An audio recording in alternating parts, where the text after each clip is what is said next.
Skin cancer can clearly affect any part of your body.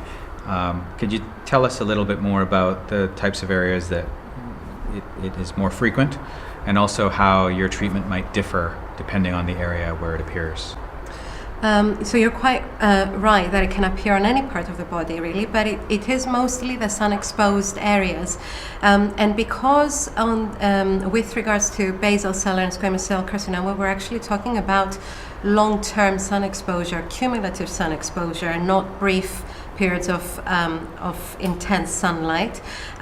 These can appear in the areas that are more often sun exposed, so the face, the scalp if you've lost your hair, the ears, the backs of the hands, those types of areas. But if you have exposed your back or your legs to those to the sun over the course of many years, then of course it's possible that you might get a problem there.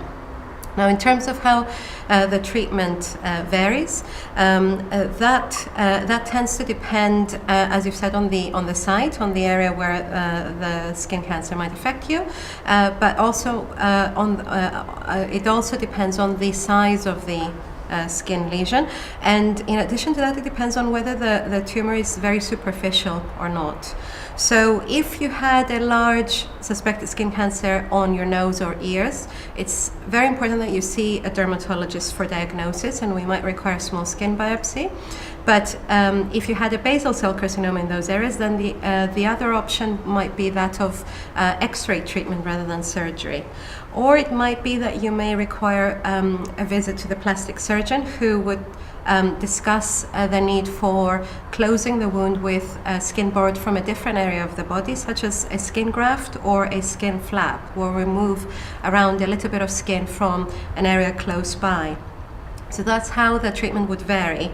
And with a basal cell carcinoma, sometimes those types of skin cancer are very superficial, and we would actually treat those as sun damage rather than anything else, and therefore our treatments would be more superficial. So you might actually be able to have a cream for it, or a treatment known as cryotherapy, where you have a spray, a cold spray in that area, or a treatment known as photodynamic therapy.